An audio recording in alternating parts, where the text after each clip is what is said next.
Proserpine. Act 1. Scene, a beautiful plain, shadowed on one side by an overhanging rock, on the other a chestnut wood. Etna at a distance. Enter series, Proserpine, Eno and Juno. Proserpine. Dear mother, leave me not, I love to rest under the shadow of that hanging cave, and listen to your tales, your Proserpine entreats you stay, sit on the shady bank, and as I twine a wreath tell once again the combat of the Titans and the gods, or how the Python fell beneath the dart of dread Apollo, or of Daphne's change, that coyest Grecian maid whose pointed leaves now shade her lover's brow, and I the while, gathering the starry flowers of this fair plain, will weave a chaplet, mother, for thy hair. But without thee, the plain I think is vacant. Its blossoms fade, its tall fresh grasses droop, nodding their heads like dull things half asleep. Go not, dear mother, from your Proserpine series. My lovely child, it is high Jove's command. The golden self-moved seats surround his throne. The nectar is poured out by Ganymede, and the ambrosia fills the golden baskets. They drink, for Bacchus is already there. But none will eat till I dispense the food. I must away, dear Proserpine, farewell. Juno can tell thee how the giants fell, or dark-eyed Eno sing the saddest chain of Syrinx, or of Daphne, or the doom of impious Prometheus and the boy of fair Pandora, mother of mankind. This only charge I leave thee and thy nymphs. Depart not from each other, be thou circled by that fair guard, and then no earthborn power would tempt my wrath and steal thee from their sight. But wandering alone, by feint or force, you might be lost, and I might never know thy hapless fate. Farewell, sweet daughter mine. Remember my commands. Proserpine. Mother, farewell. Climb the bright sky with rapid wings, and swift as a beam shot from great Apollo's bow rebounds from the calm mirror of the sea. Back to his quiver in the sun, do thou return again to thy loved Proserpine. Exit series. And now, dear nymphs, while the hot sun is high, darting his influence right upon the plain, let us all sit beneath the narrow shade that noontide Etna casts, and Eno sweet, come hither, and while idling thus we rest, repeat in verses sweet the tale which says, how great Prometheus from Apollo's car stole heaven's fire, a godlike gift for man. Or the more pleasing tale of Aphrodite, how she arose from the salt ocean's foam, and sailing in her pearly shell, arrived on Cyprus' sunny shore, where myrtles bloomed, and sweetest flowers to welcome beauty's queen. And ready harnessed on the golden sands stood milk-white doves linked to a seashell car, with which she scaled the heavens and took her seat among the admiring gods. You know, Proserpine's tale is sweeter far than Eno's sweetest Aeon. Proserpine. Eno, you knew erewhile a river god, who loved you well and did you oft entice to his transparent waves and flower-strewn banks. He loved high poesy and wove sweet sounds, and would sing to you as you sat reclined on the fresh grass beside his shady cave, from which clear waters bubbled, dancing forth, and spreading freshness in the noontide air. When you returned, you would enchant our ears with tales and songs which did entice the fawns, with Pan, their king, from their green haunts to hear.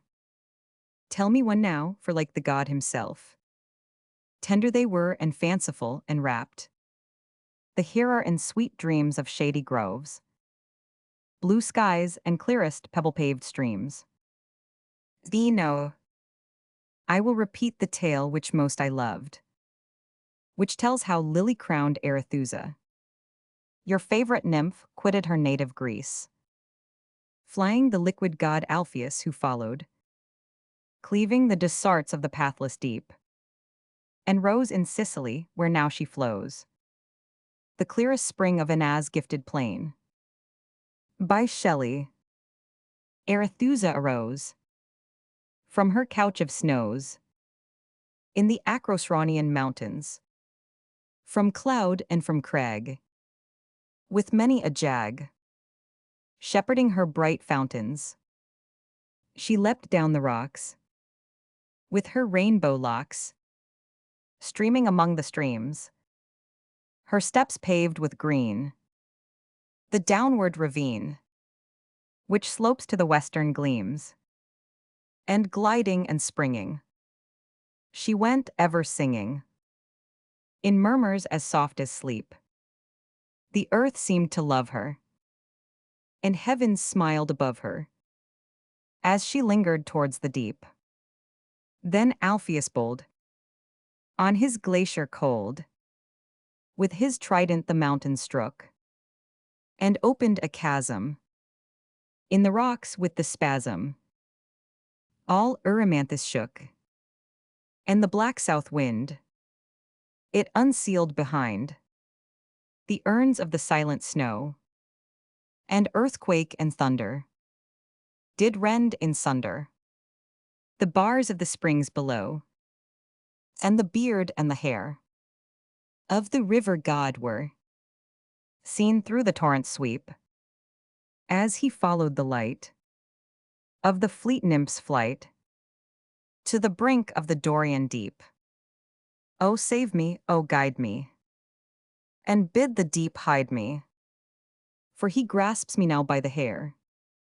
The loud ocean heard, to its blue depth stirred, and divided at her prayer. And under the water, the earth's white daughter fled like a sunny beam. Behind her descended, her billows unblended, with the brackish Dorian stream, like a gloomy stain on the emerald main. Alpheus rushed behind, as an eagle pursuing a dove to its ruin, down the streams of the cloudy wind, under the bowers, where the ocean powers sit on their pearled thrones, through the coral woods of the weltering floods, over heaps of unvalued stones, through the dim beams, which amid the streams weave a network of colored light, and under the caves, where the shadowy waves are as green as the forest's night, outspeeding the shark and the swordfish dark, under the ocean foam, and up through the rifts of the mountain cliffs, they passed to their Dorian home, and now from their fountains, in Anaz mountains, down one vale where the morning basks, like friends once parted, grown single-hearted, they ply their watery tasks. At sunrise they leap from their cradles steep, in the cave of the shelving hill.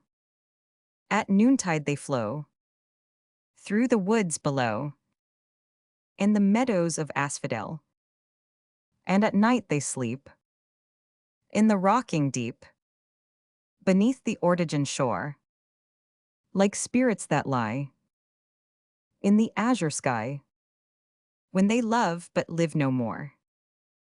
Proserpine. Thanks, Eno dear, you have beguiled an hour with poesy that might make pause to list the nightingale in her sweet evening song. But now no more of ease and idleness. The sun stoops to the west, and Anaz plain is overshadowed by the growing form of giant Etna. Nymphs, let us arise and cull the sweetest flowers of the field, and with swift fingers twine a blooming wreath for my dear mother's rich and waving hair.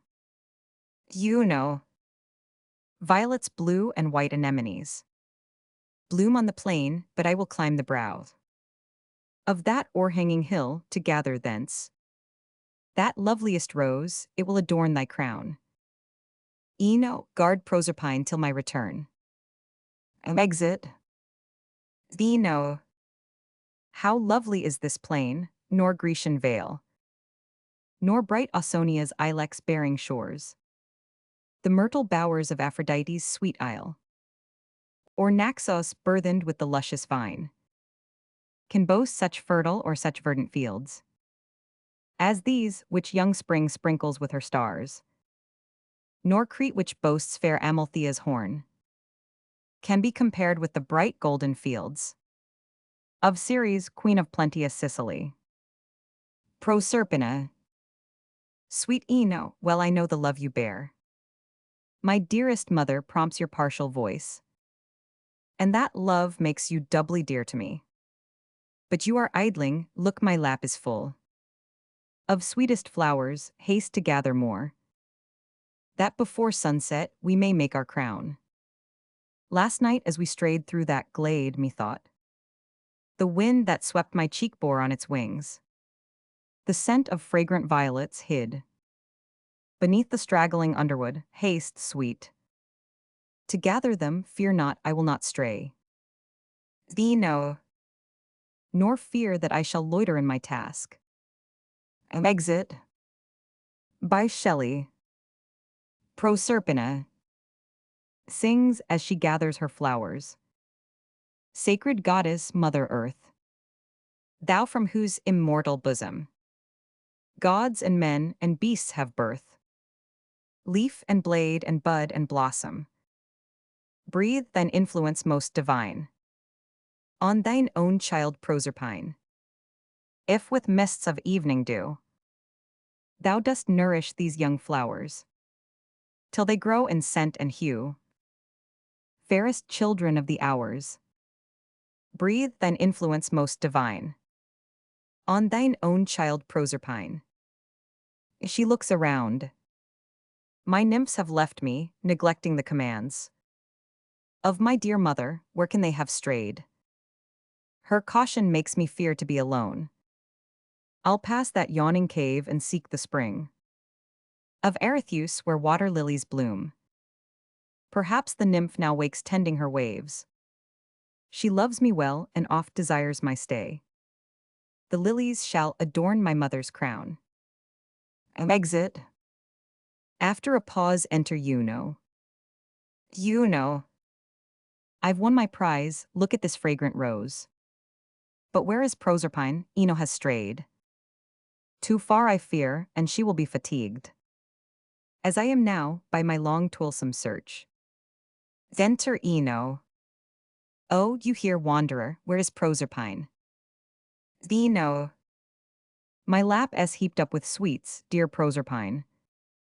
You will not chide me now for idleness. Look, here are all the treasures of the field. First these fresh violets which crouched beneath a mossy rock playing at hide and seek, with both the sight and sense through the high fern. Star-eyed narcissi and the drooping bells of hyacinths and purple polyanthus. Delightful flowers are these, but where is she? The loveliest of them all, our mistress dear. Juno.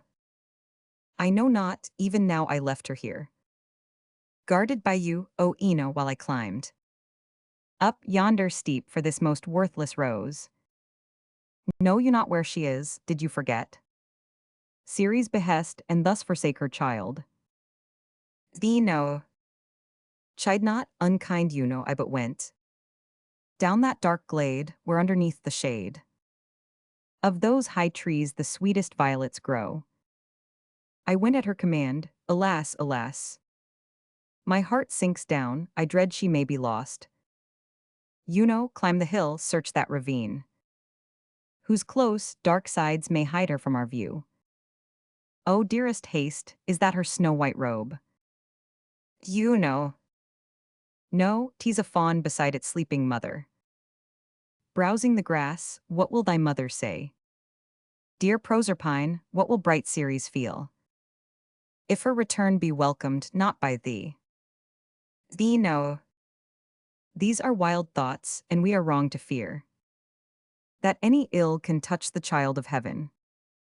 She is not lost, trust me, she has but strayed up some steep mountain path, or in yon dell, or to the rock where yellow wallflowers grow, scaling with venturous step the narrow path, which the goats fear to tread, she will return and mock our fears. You know, the sun now dips his beams. In the bright sea, Ceres descends at eve. From Jove's high conclave, if her much-loved child should meet her not in yonder golden field, where to the evening wind the ripe grain waves, its yellow head, how will her heart misgive? Let us adjure the naiad of yon brook. She may perchance have seen our Proserpine, and tell us to what distant field she strayed. Wait thou, dear Ino, here while I repair to the tree-shaded source of her swift stream. Exit you know. Thee know. Why does my heart misgive, and scalding tears that should but mourn, now prophesy her loss? O Proserpine, where'er your luckless fate has hurried you to wastes of Desart sand, or black Cimmerian cave, or dread hell, yet Ino still will follow, look where Yuna comes, with downcast eyes and faltering steps. I fear the worst. Re-enter Juno. Has she not then been seen? Juno. Alas, all hope is vanished, Hymera says. She slept the livelong day while the hot beams of Phobos drank her waves, nor did she wake until her reed-crowned head was wet with dew. If she had passed her grot, she slept the while.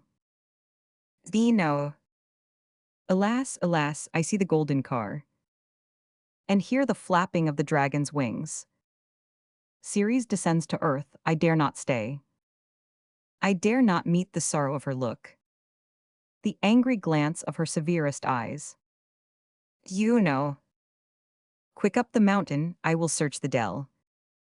She must return, or I will never more. Exit. Thee know. And yet I will not fly, though I fear much her angry frown and just reproach, yet shame shall quell this childish fear, all hope of safety. For her lost child rests but in her high power, and yet I tremble as I see her come. Enter Ceres. Ceres. Where is my daughter, have I aught to dread? Where does she stray? Ino, you answer not. She was I want to meet me in yon field. Your looks bode ill, I fear my child is lost. Thee know. Juno now seeks her track among the woods. Fear not, great Ceres, she has only strayed. Ceres. Alas, my boding heart, I dread the worst. O careless nymphs, O heedless Proserpine. And did you leave her wandering by herself? She is immortal, yet unusual fear runs through my veins, let all the woods be sought. Let every dryad, every gamesome fawn tell where they last beheld her snowy feet. Tread the soft, mossy paths of the wild wood. But that I see the base of Etna firm, I well might fear that she had fallen a prey to earth-born Typhoeus, who might have arisen and seized her as the fairest child of heaven, that in his dreary caverns she lies bound. It is not so, all is as safe and calm as when I left my child, O fatal day. Juno does not return, in vain she seeks through the black woods and down the darksome glades, and night is hiding all things from our view. I will away, and on the highest top of snowy Etna kindle two clear flames. Night shall not hide her from my anxious search. No moment will I rest, or sleep, or pause, till she returns, until I clasp again my only loved one, my lost Proserpine. End of Act First. Act 2. Scene: the plain of Ina as before. Enter Ino and Juno.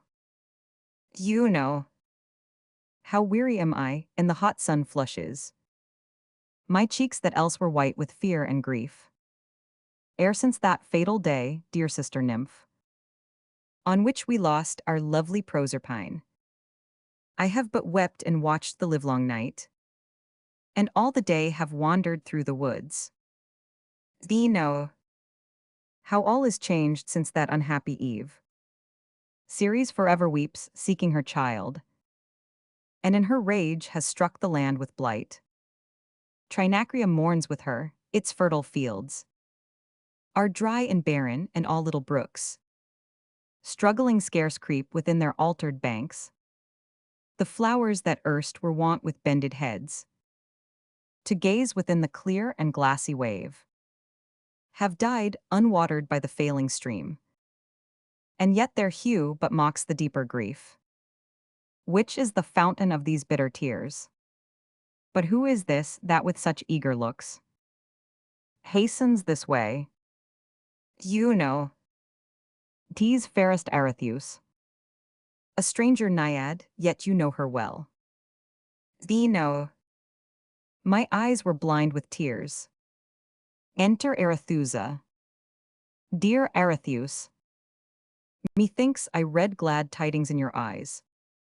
Your smiles are the swift messengers that bear a tale of coming joy, which we, alas, can answer but with tears, unless you bring to our grief solace, hope to our despair.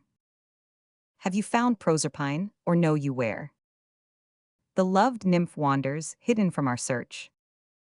Arethusa, where is corn-crowned Ceres? I have hastened to ease her anxious heart. You know, O dearest Naiad, herald of joy, now will great Ceres bless thy welcome coming, and more welcome tale. Thee know, since that unhappy day when Ceres lost her much-loved child, she wanders through the isle. Dark blight is showered from her looks of sorrow, and where tall corn and all seed-bearing grass rose from beneath her step, they wither now, fading under the frown of her bent brows. The springs decrease, the fields whose delicate green was late her chief delight, now please alone, because they, withered, seem to share her grief. Arethusa, unhappy goddess, how I pity thee. Thee know, at night upon high Etna's topmost peak, she lights two flames that shining through the isle leave dark no wood, or cave, or mountain pass. Their sun-like splendor makes the moonbeams dim, and the bright stars are lost within their day. She's in yon field, she comes towards this plain. Her loosened hair has fallen on her neck, uncircled by the coronal of grain. Her cheeks are wan, her step is faint and slow. Enter Ceres. Ceres, I faint with weariness, a dreadful thirst possesses me, must I give up the search? Oh, never, dearest Proserpine, until I once more clasp thee in my vacant arms. Help me, dear Arethusa, fill some deep shell with the clear waters of thine ice-cold spring, and bring it me, I faint with heat and thirst. Arethusa, my words are better than my freshest waves. I saw your Proserpine. Ceres, Arethusa, where? Tell me, my heart beats quick, and hope and fear cause my weak limbs to fail me. Arethusa, sit, goddess, upon this mossy bank beneath the shade of this tall rock, and I will tell my tale. The day you lost your child, I left my source. With my Alpheus I had wandered down the sloping shore into the sunbright sea, and at the coast we paused, watching the waves of our mixed waters dance into the main, when suddenly I heard the thundering tread of iron-hoofed steeds trampling the ground, and a faint shriek that made my blood run cold. I saw the king of hell in his black car, and in his arms he bore your fairest child, fair as the moon encircled by the night. But that she strove and cast her arms aloft, and cried, my mother, when she saw me near. She would have sprung from his detested arms, and with a tone of deepest grief she cried, O Arethusa, I hastened at her call. But Pluto, when he saw that aid was nigh, struck furiously the green earth with his spear, which yawned, and down the deep Tartarian gulf his black car rolled, the green earth closed above. Ceres, starting up, is this thy doom, great Jove, and shall hell's king, quitting dark Tartarus, spread grief and tears among the dwellers of your bright abodes?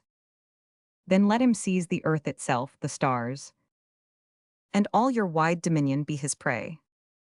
Your sister calls upon your love, great king. As you are God, I do demand your help. Restore my child, or let all heaven sink, and the fair world be chaos once again. Thee know. Look in the east, that loveliest bow is formed. Heaven's single-arched bridge it touches now.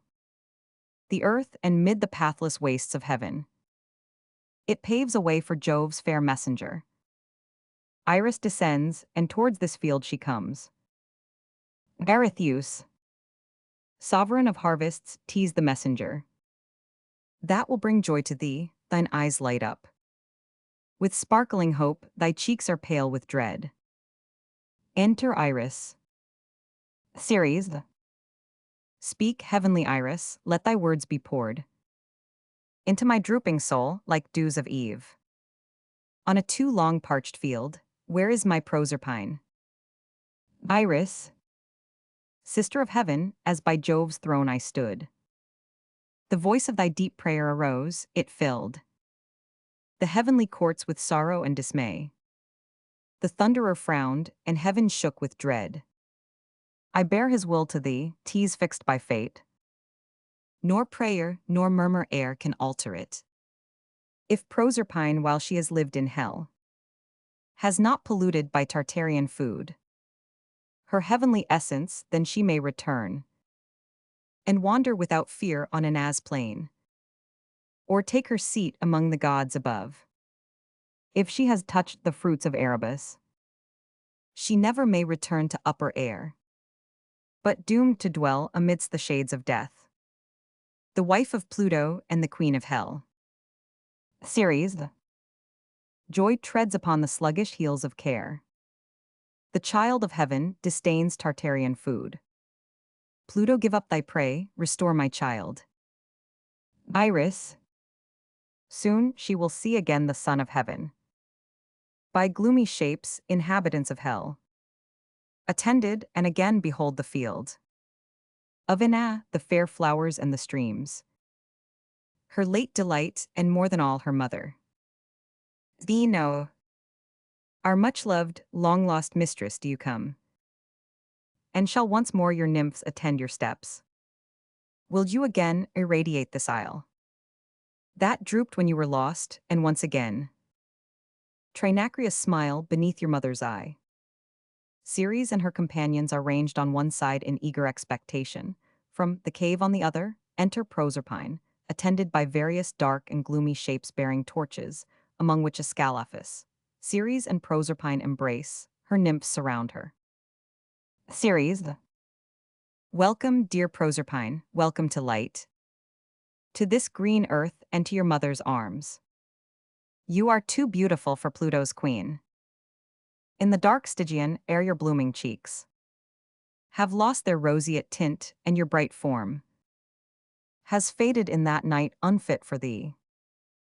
Proserpine, then I again behold thee, mother dear. Again I tread the flowery plain of Ina, and clasp thee, Arethusa, and you, my nymphs. I have escaped from hateful Tartarus, the abode of furies and all loathed shapes that thronged around me, making hell more black. Oh, I could worship thee, light-giving sun, who spreadest warmth and radiance o'er the world. Look at the branches of those chestnut trees that wave to the soft breezes, while their stems are tinged with red by the sun's slanting rays. and the soft clouds that float twixt earth and sky. How sweet are all these sights, there all is night. No god like that pointing to the sun. Smiles on the Elysian plains. The air windless and all shapes are still. Iris, and must I interpose in this deep joy? And sternly cloud your hopes? Oh, answer me. Art thou still, Proserpine, a child of light? Or hast thou dimmed thy attributes of heaven? By such Tartarian food as must forever condemn thee to be queen of hell and night. Proserpine. No, Iris, no, I still am pure as thee. Offspring of light and air, I have no stain. Of hell, I am forever thine, O mother. Ceres. To the shades from hell. Begone, foul visitants to upper air. Back to your dens, nor stain the sunny earth. By shadows thrown from forms so foul, crouch in. Proserpine, child of light, is not your queen. To the nymphs. Quick bring my car, we will ascend to heaven. Deserting earth till by decree of Jove. Eternal laws shall bind the king of hell. To leave in peace the offspring of the sky. Escalaphus. Stay, Ceres, by the dread decree of Jove. Your child is doomed to be eternal queen. Of Tartarus, nor may she dare ascend the sunbright regions of Olympian Jove, or tread the green earth mid attendant nymphs. Proserpine, call to mind your walk last eve, when as you wandered in Elysian groves, through bowers forever green and mossy walks, where flowers never die nor wind disturbs the sacred calm whose silence soothes the dead, nor interposing clouds with dun wings dim. Its mild and silver light, you plucked its fruit. You ate of a pomegranate's seeds. Ceres. Be silent. Prophet of evil, hateful to the gods. Sweet Proserpine, my child, look upon me. You shrink, your trembling form and pallid cheeks would make his words seem true, which are most false. Thou didst not taste the food of Erebus. Offspring of gods art thou, nor hell nor Jove shall tear thee from thy mother's clasping arms. Proserpine. If fate decrees, can we resist? Farewell. O, mother dearer to your child than light, than all the forms of this sweet earth and sky. Though dear are these, and dear are my poor nymphs, whom I must leave, oh, can immortals weep? And can a goddess die as mortals do? Or live and reign where it is death to be? Eno, dear Arethusa, again you lose. Your hapless Proserpine, lost to herself, when she quits you for gloomy Tartarus. Ceres. Is there no help, great Jove, if she depart? I will descend with her, the earth shall lose its proud fertility, and Erebus shall bear my gifts throughout unchanging year. Valued till now by thee, tyrant of gods. My harvests ripening by Tartarian fires shall feed the dead with heaven's ambrosial food. Wilt thou not then repent, brother unkind? Viewing the barren earth with vain regret, thou didst not show more mercy to my child. Thee no. We will all leave the light and go with thee. In hell thou shalt be girt by heaven-born nymphs. Elysium shall be thou'lt not mourn. Thy natal plain, which will have lost its worth, having lost thee, its nursling and its queen. Arethusa. I will sink down with thee, my lily crown shall bloom in Erebus, portentous loss, to earth which by degrees will fade and fall, in envy of our happier lot in hell. And the bright sun and the fresh winds of heaven shall light its depths and fan its stagnant air. They cling round Proserpine, the shades of hell separate and stand between them. Escalaphus. Depart, she is our queen, ye may not come. Hark to Jove's thunder, shrink away in fear from unknown forms whose tyranny ye'll feel. in groans and tears if ye insult their power. Iris, behold Jove's balance hung in upper sky. There are ye weighed, to that ye must submit. Ceres, O Jove, have mercy on a mother's prayer. Shall it be naught to be akin to thee? And shall thy sister, queen of fertile earth, derided be by these foul shapes of hell? Look at the scales, they're poised with equal weights. What can this mean? Leave me not, Proserpine. Cling to thy mother's side, he shall not dare. Divide the sucker from the parent stem. Embraces her. Iscalaphus. He is almighty, who shall set the bounds? To his high will, let him decide our plea. Fate is with us, and Proserpine is ours. He endeavors to part Ceres and Proserpine, the nymphs prevent him.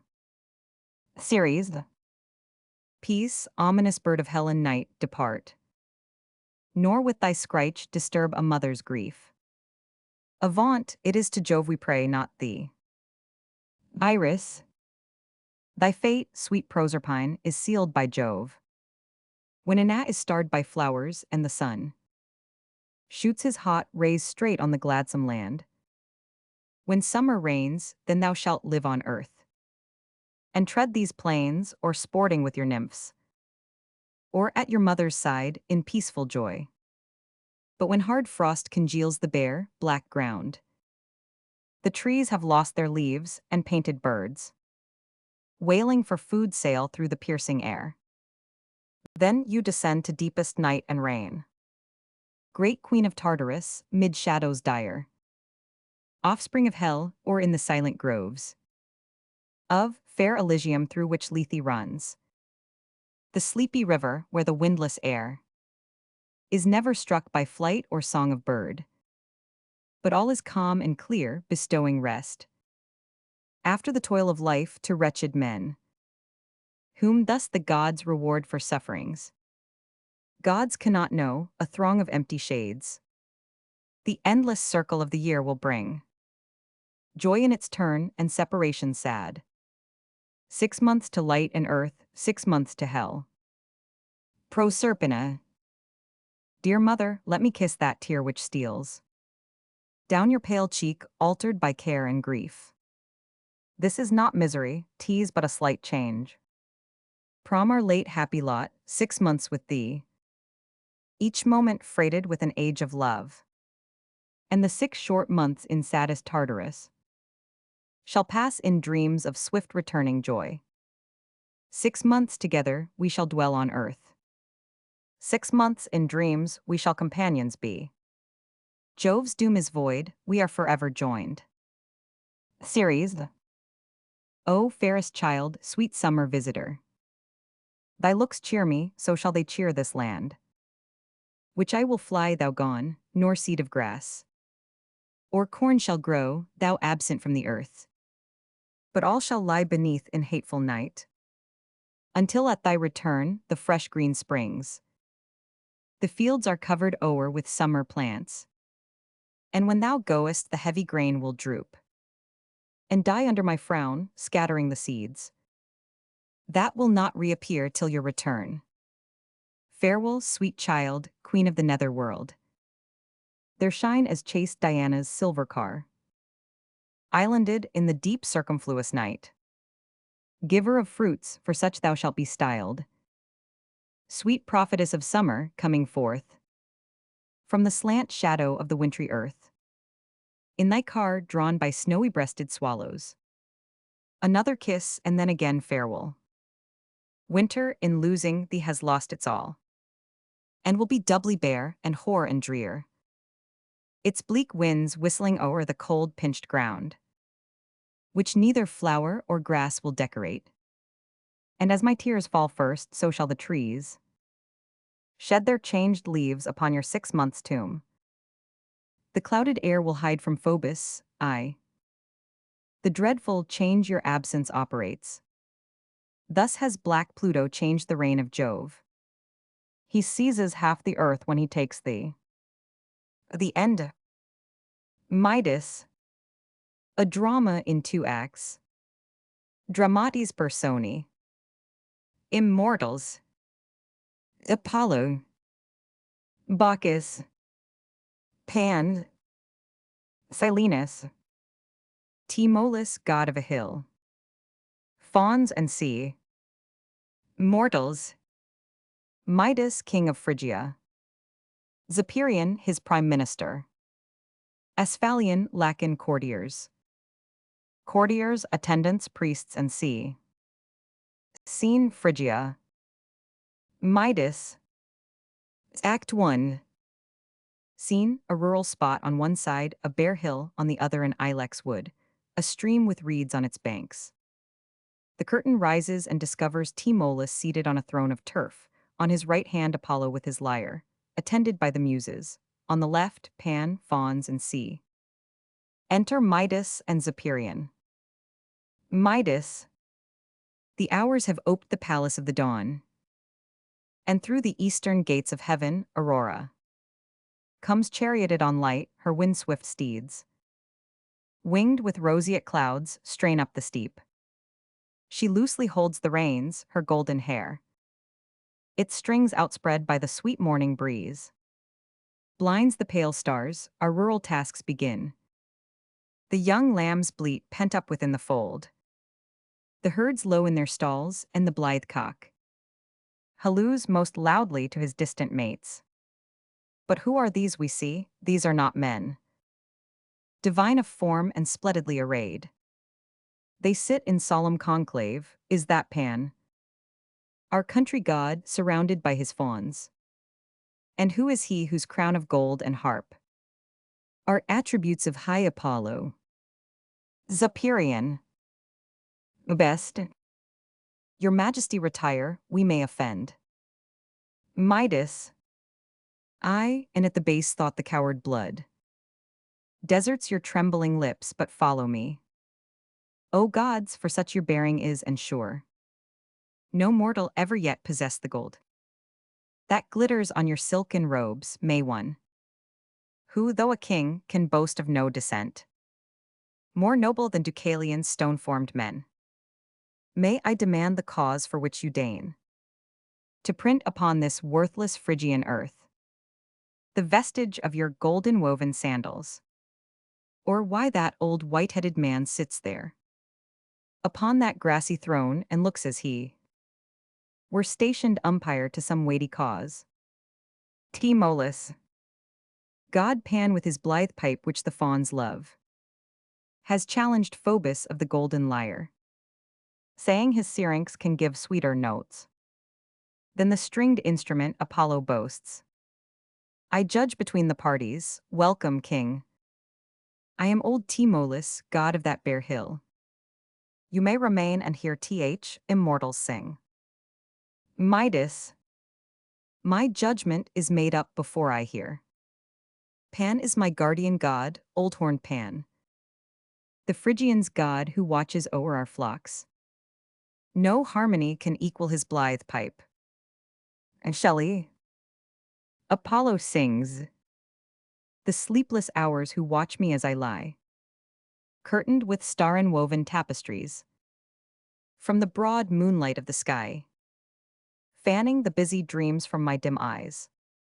Waken me when their mother, the gray dawn, tells them that dreams and that the moon is gone. Then I arise, and climbing heaven's blue dome, I walk over the mountains and the waves, leaving my robe upon the ocean foam.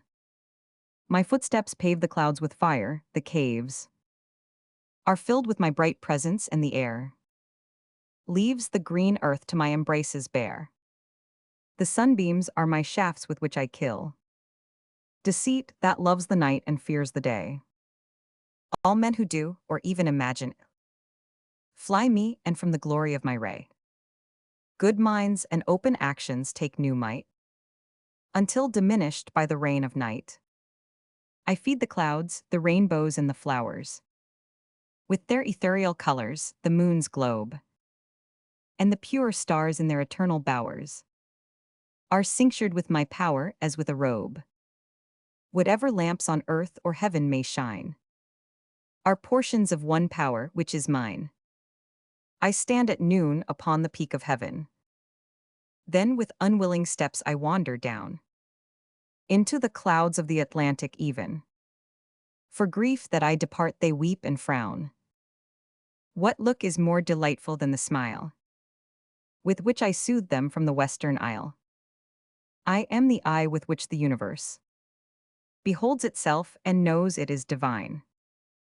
All harmony of instrument or verse, all prophecy, all medicine is mine. All light of art or nature, to my song, victory and praise in its own right belong.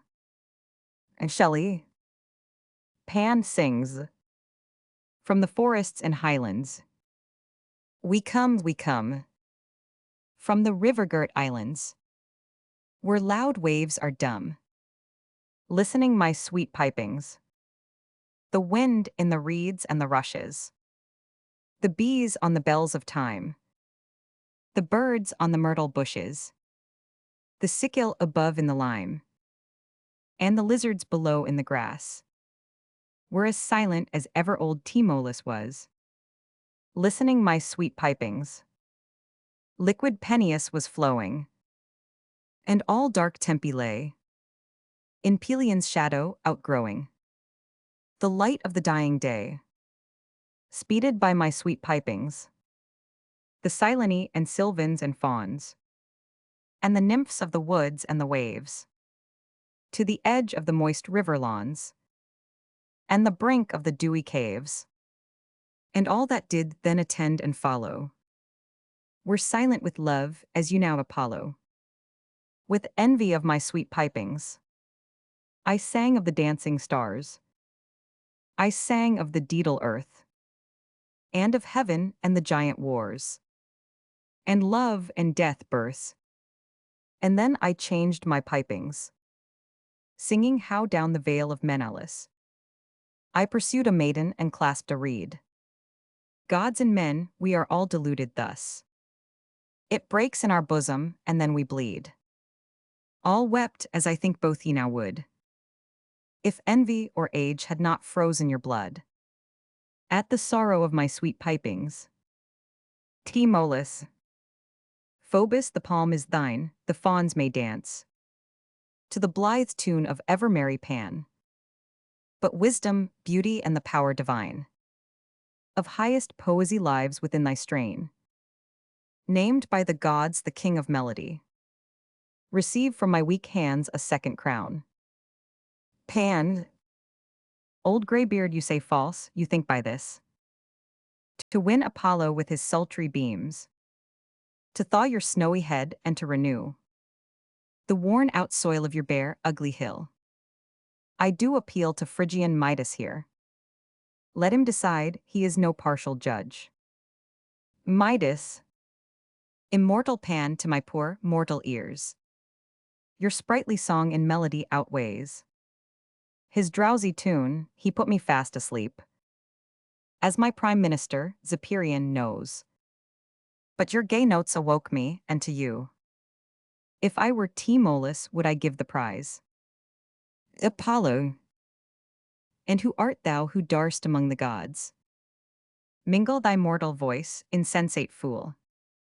Does not the doom of Marsyas fill with dread thy impious soul, or wouldst thou also be another victim to my justest wrath? But fear no more, thy punishment shall be but as a symbol of thy blunted sense. Have asses' ears, and thus to the whole world wear thou the marks of what thou art. Let Pan himself blush at such a judge. Exeunt all except Midas and Zopyrion. Midas. What said he, is it true, Zopyrion? Yet if it be, you must not look on me, but shut your eyes, nor dare behold my shame. Ah, here they are, two long, smooth asses' ears. They stick upright, ah, I am sick with shame. Zopyrion. I cannot tell your majesty my grief, or how my soul's oppressed with the sad chain that has, alas, befallen your royal ears. Midas. A truce to your fine speeches now, Zopyrion. To you it appertains to find some mode of hiding my sad chance if not you die. Zopyrian. Great king, alas, my thoughts are dull and slow. Pardon my folly, might they not be cut? Rounded off handsomely, like human ears. Midas. Feeling his ears. They're long and thick, I fear 'twould give me pain. And then, if vengeful Phoebus should command another pair to grow, that will not do. Zopyrian. You wear a little crown of carved gold, which just appears to tell you are a king. If that were large and had a cowl of silk, studded with gems which none would dare gainsay, then might you. Midas. Now you have it, friend. I will reward you with some princely gift. But hark, Zopyrian, not a word of this. If to a single soul you tell my shame, you die, I'll to the palace the back way, and manufacture my new diadem, the which all other kings shall imitate, as if they also had my ass's ears. Exit. Zopyrian. Watching Midas off. He cannot hear me now, and I may laugh. I should have burst had he stayed longer here. Two long, smooth asses, ears that stick upright. Oh, that Apollo had but made him bray. I'll to the palace, there I'll laugh my fill. Withhold, what were the last words that Midas said? I may not speak, not to my friends disclose. The strangest tale, ha ha, and when I laugh, I must not tell the cause, none know the truth. None know King Midas has, but who comes here? It is Asphalion, he knows not this change. I must look grave and sad, for now a smile. If Midas knows it may prove capital. Yet when I think of those, oh, I shall die. In either way, by silence or by speech. Enter Asphalion. Asphalion. Know you, Zopyrian? Zopyrian. What you know it too. Then I may laugh, oh, what relief is this? How does he look, the courtiers gathering round? Does he hang down his head, and his ears too? Oh, I shall die, laughs. Asphalion. He is a queer old dog. Yet not so laughable, 'tis true he's drunk. And sings and reels under the broad, green leaves. And hanging clusters of his crown of grapes. Zopyrian. A crown of grapes, but can that hide his ears? Asphalion. His ears, oh no, they stick upright between. When Midas saw him. Zopyrian. Whom then do you mean? Did you not say? Asphalion.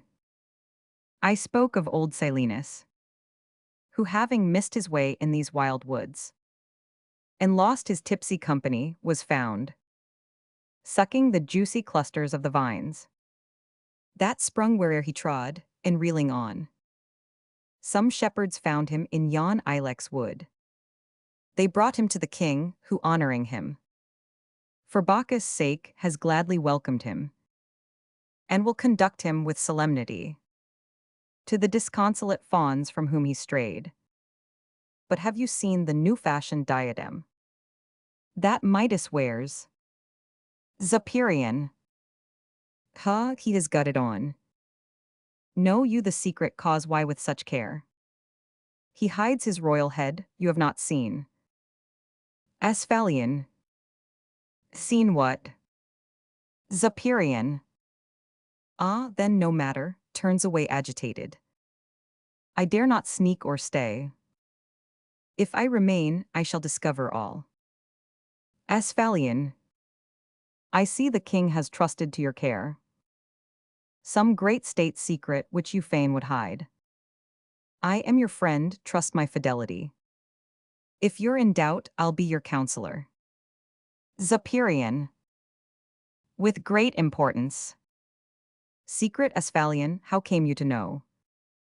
If my great master, which I do not say, should think me a fit friend in whom to pour the weighty secrets of his royal heart, Shall I betray his trust? It is not so. I am a poor despised slave, no more. Join we the festal band which will conduct Silenus to his woods again. Asphalion, my friend, wherefore mistrust a faithful heart, confide. The whole to me, I will be still as death. Zopyrian, as death you know not what you say, farewell. A little will I commune with my soul. And then I'll join you at the palace gate. Asphalion, will you then tell me? Zopyrian, cease to vex, my friend. Your soul and mine with false suspicion, aside, oh. I am choked, I give full 10 years of my life. To tell, to laugh, and yet I dare not speak. Asphalion, Zopyrian, remember that you hurt the trusting bosom of a faithful friend. By your unjust concealment. Exit. Zopyrian. Oh, he's gone. To him I dare not speak, nor yet to Lacan. No human ears may hear what must be told. I cannot keep it in, assuredly. I shall some night discuss it in my sleep. It will not keep, oh, greenest reeds that sway and nod your feathered heads beneath the sun. Be you depositaries of my soul. Be you my friends in this extremity. I shall not risk my head when I tell you the fatal truth, the heart-oppressing fact. Stooping down and whispering, that royal Midas has got ass's ears. Oh, how my soul's relieved, I feel so light. Although you cannot thank me for my trust. Dear, faithful reeds, I love you tenderly. Mute friends, ye helped me in my greatest need. Farewell, I know ye will be still as death. Nor tell the passing winds or running waves. Stoops and whispers. That royal Midas has got ass's ears. Sees Bacchus, starts up in fear and stands behind watching. Enter Bacchus. Bacchus. I have wandered many hours through the paths and wildernesses of that ilex wood, tracing where'er I went my tipsy friend, by the red juice of grapes that stain the ground, and by the curling branches of the vines, that springing where he trod, have curled around the knotty trunks of those eternal trees. I too have lost my way, nor can I tell to what barbarian land the wanderers come. I hope no power contemptuous of mine has hurt my foster father, who comes here. 'Tis he surrounded by a jocund throng of priests and becant women bearing spears, blunted with pine cones and with ivy wreathed. And here and there they cry, Bacchus, Evo, as if the Nician impulse just began. And who is he who with a stately crown outshines the rest? He seems to be a king. But were he even an ass on his hind legs, he shall have rich reward if he have saved and welcomed with due honor my old fawn. Enter Midas, Silenus, and others who fall back during the scene. Midas is always anxious about his crown, and Zopyrian gets behind him and tries to smother his laughter. Silenus. Very drunk, again I find you, Bacchus, run away. Welcome, my glorious boy, another time. Stray not, or leave your poor old foster father in the wild mazes of a wood in which I might have wandered many 100 years. Had not some merry fellows helped me out, and had not this king kindly welcomed me, I might have fared more ill than you erewhile. In Pentheus' prisons, that death-fated rogue. Bacchus. To Midas, to you I owe great thanks and will reward your hospitality. Tell me your name, and what this country is. Midas. My name is Midas. The reeds, nodding their heads. Midas, the king, has the ears of an ass. Midas, turning round and seizing Zopyrian. Villain, you lie, he dies who shall repeat Those traitorous words seize on Zopyrian. The reeds. Midas, the king, has the ears of an ass. Midas. Search through the crowd, it is a woman's voice. That dares belie her king and makes her life a forfeit to his fury. Asphalion. There is no woman here. Bacchus. Calm yourself, Midas, none believe the tale. Some impious man or gamesome fawn dares feign in vile contempt of your most royal ears. Off with your crown and show the world the lie. Midas, holding his crown tight. Never, what shall a vile calumnious slave dictate the actions of a crowned king? Zopyrian, this lie springs from you, you perish. Zopyrian. I say that Midas has got ass's ears. May great Apollo strike me with his shaft, if to a single soul I ever told so false, so foul a calumny. Bacchus. Midas. The reeds. Midas, the king, has the ears of an ass. Bacchus. Silence, or by my godhead I strike dead. Who shall again insult the noble king? Midas, you are my friend, for you have saved and hospitably welcomed my old fawn. Choose your reward, for here I swear your wish, whatever it may be, shall be fulfilled. Zopyrian. Aside, sure he will wish his ass's ears and sticks. Midas. What may I choose from out the deep, rich mine of human fancy and the wildest thoughts that passed till now unheeded through my brain? A wish, a hope to be fulfilled by you. Nature shall bend her laws at my command, and I possess as my reward one thing that I have longed for with unceasing care. Bacchus. Pause, noble king, ere you express this wish. Let not an error or rash folly spoil my benefaction. Pause and then declare. For what you ask shall be, as I have sworn. Midas. Let all I touch be gold, most glorious gold. Let me be rich, and where I stretch my hands, that like Orion I could touch the stars. Be radiant gold, God Bacchus, you have sworn. I claim your word, my ears are quite forgot. The reeds. Midas, the king, has the ears of an ass. Midas. You lie, and yet I care not. Zopyrian. Aside to Midas, yet might I but have advised your majesty, I would have made one god undo the other's work. Midas. Aside to Zopper.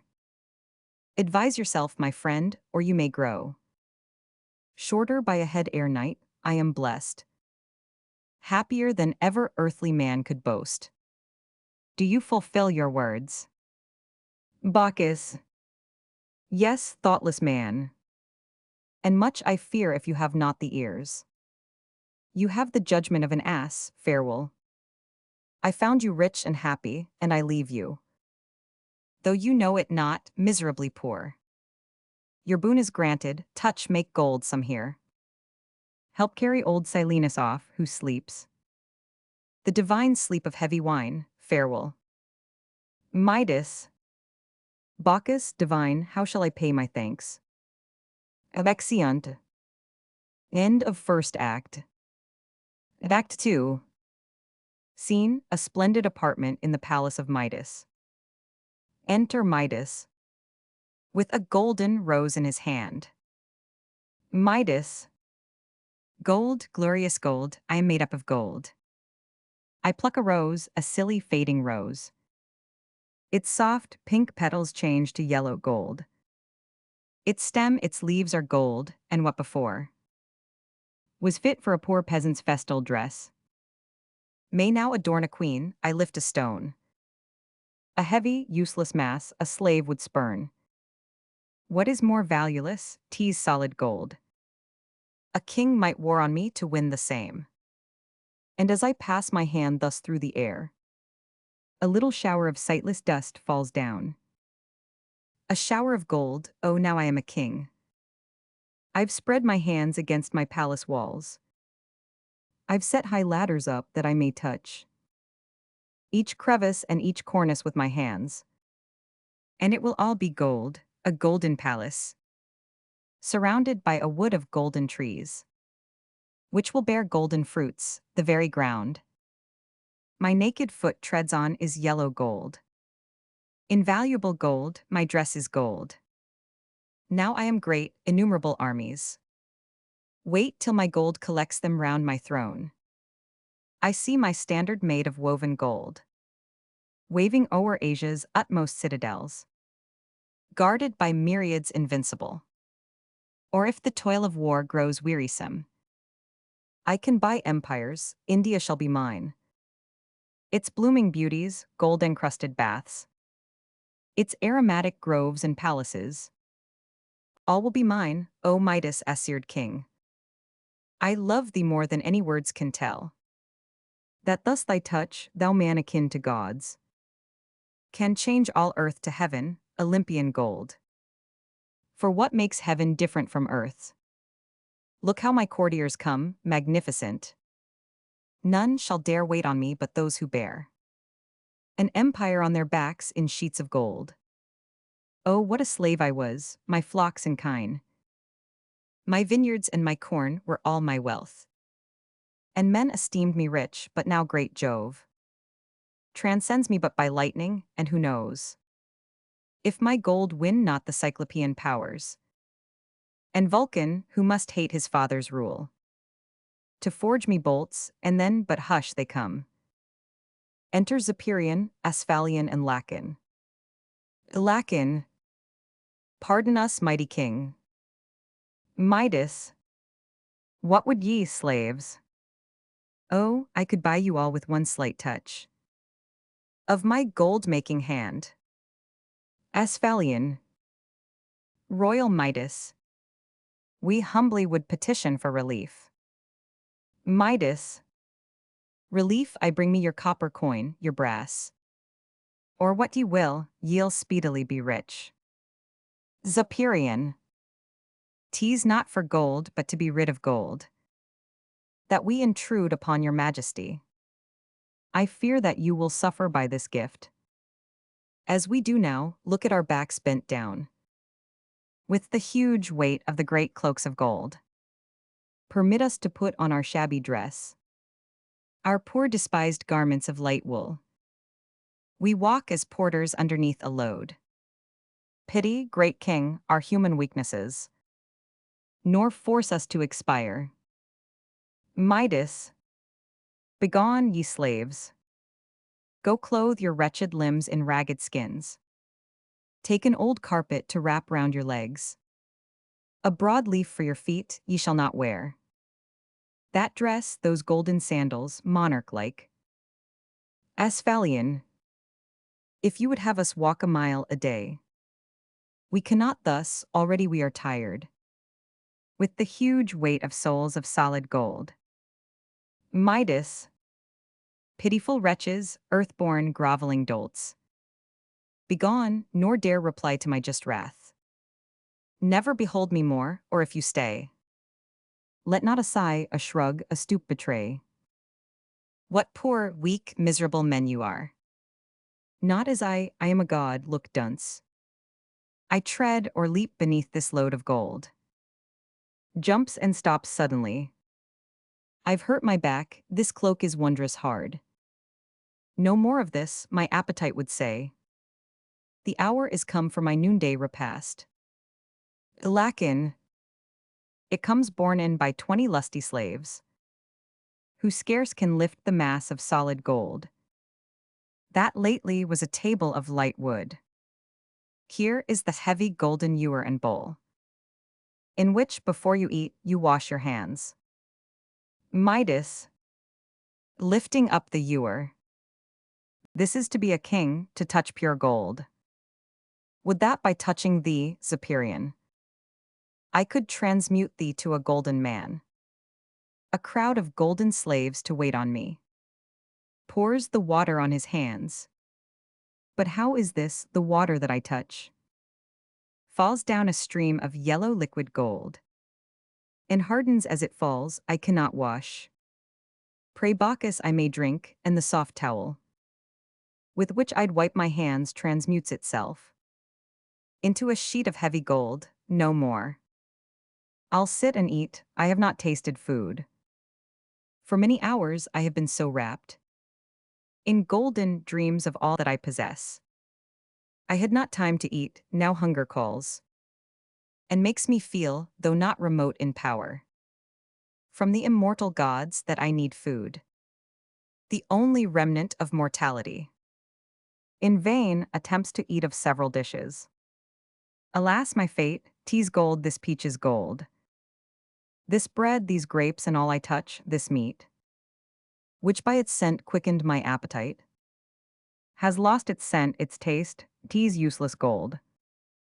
Zopyrian. Aside, he'd better now have followed my advice. He starves by gold, yet keeps his ass's ears. Midas. Asphalion, put that apple to my mouth. If my hands touch it, not perhaps I eat. Alas, I cannot bite, as it approached. I felt its fragrance, thought it would be mine.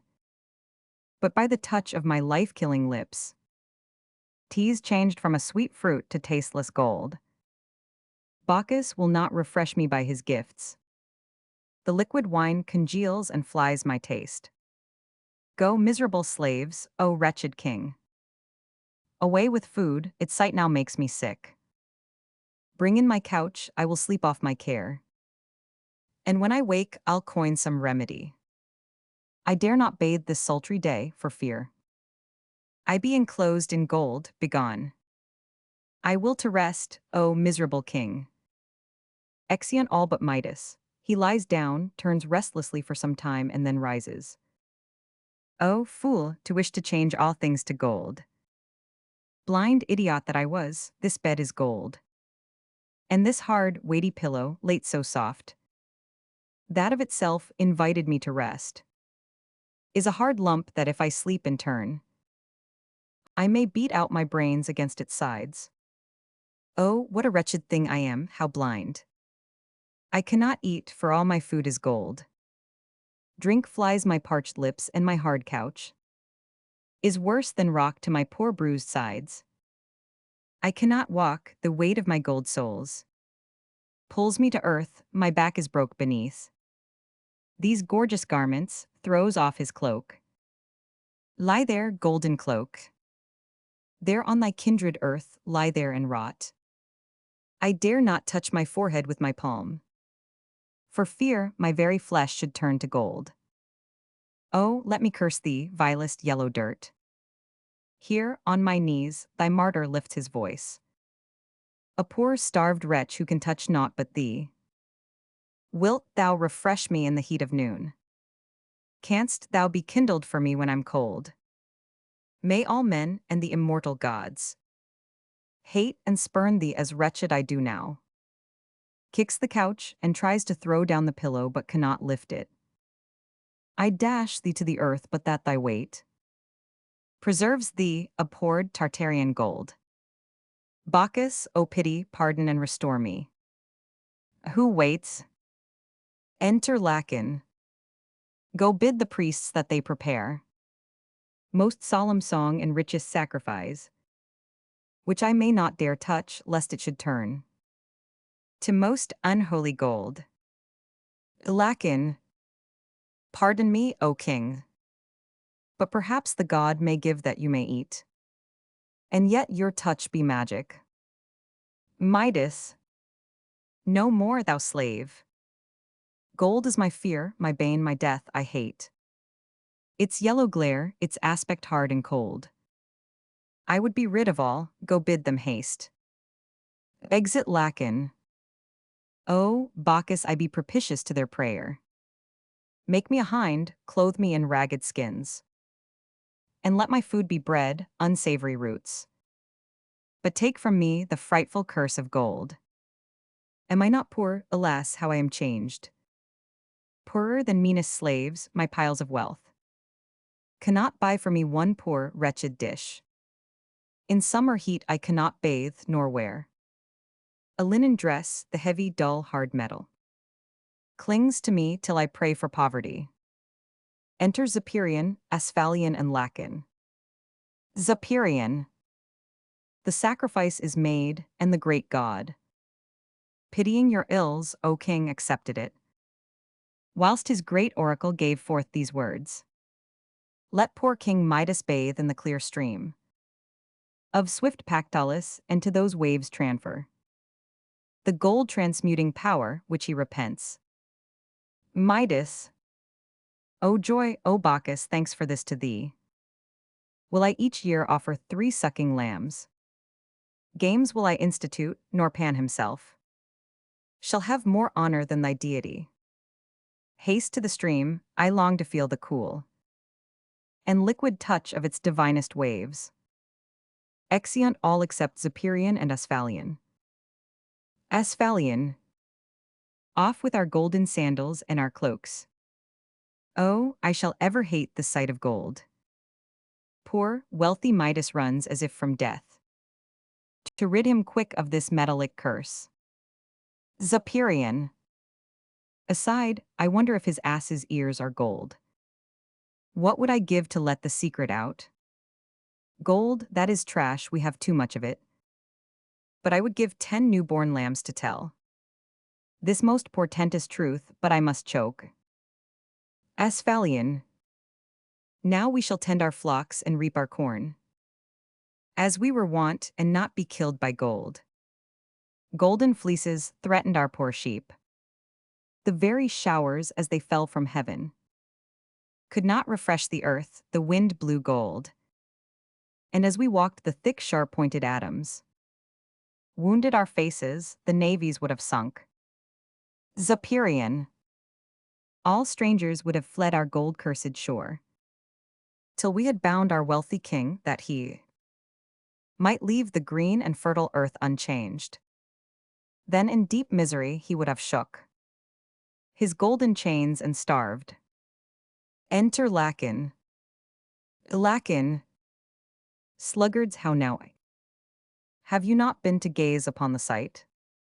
To see the noble king cast off the gift, which he erewhile so earnestly did crave? Asphalion. I am so tired with the weight of gold I bore today I could not budge a foot, to see the finest sight Jove could display. But tell us, Lacon, what he did and said.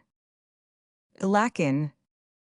Although he'd fain have run his golden dress, and heavy sandals made the poor king limp, as leaning upon mine and the high priest's arm, he hastened to Pactolus when he saw the stream, thanks to the gods, he cried aloud. In joy, then having cast aside his robes, he leaped into the waves, and with his palm throwing the waters high, this is not gold, he cried, I'm free, I have got rid of gold. And then he drank, and seizing with delight a little leaf that floated down the stream. Thou art not gold, he said. Zopyrion. But all this time, did you behold, did he take off his crown? Lacon.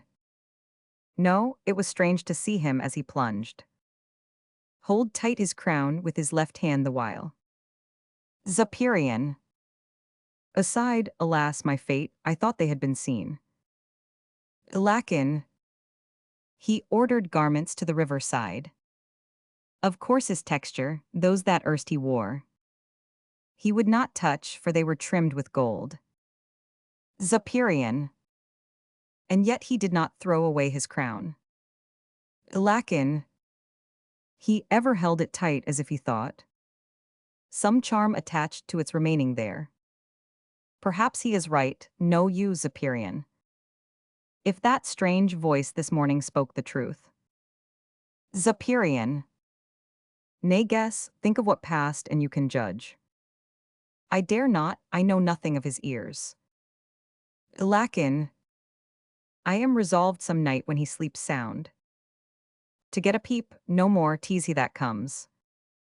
He has now lost the boon that Bacchus gave, having bestowed it on the limpid waves. Now over golden sands Pactolus runs, and as it flows creates a mine of wealth. Enter Midas with grapes in his hand. Midas, I see again the trees and smell the flowers, with colors lovelier than the rainbow's self. I see the gifts of rich-haired Ceres piled, and eat, holding up the grapes.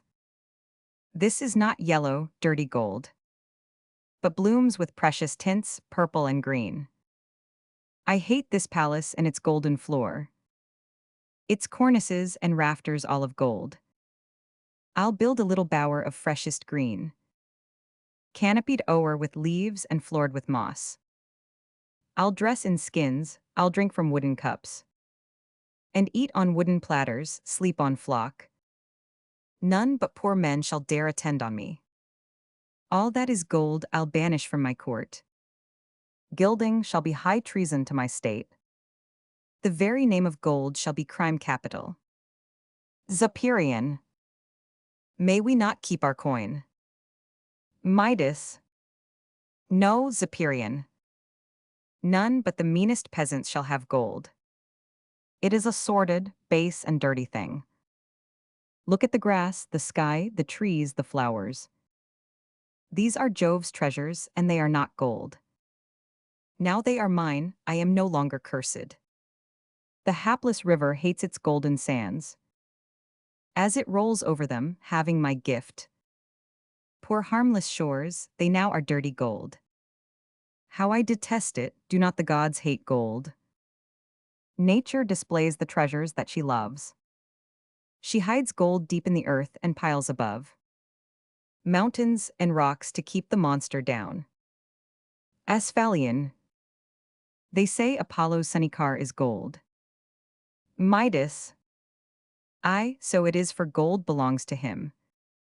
But Phobos is my bitterest enemy, and what pertains to him he makes my bane. Zopyrian, what will your majesty tell the world? Midas, peace, vile gossip, Asphalion, come you here. Look at those golden columns, those inlaid walls. The ground, the trees, the flowers and precious food. That in my madness I did turn to gold. Pull it all down, I hate its sight and touch. Heap up my cars and wagons with the load, and yoke my kind to drag it to the sea. Then crowned with flowers, ivy and Bacchic vine, and singing hymns to the immortal gods, we will ascend ships freighted with the gold, and where no plummet's line can sound the depth of greedy ocean, we will throw it in. All this frightful heap of yellow dirt. Down through the dark, blue waters it will sink, frightening the green-haired nereids from their sport. And the strange tritons, the waves will close above. And I thank Bacchus, ne'er shall see it more. And we will make all echoing heaven ring with our loud hymns of thanks and joyous pour libations in the deep and reach the land. Rich, happy, free and great that we have lost. Man's curse, heart bartering, soul enchaining gold. Venus,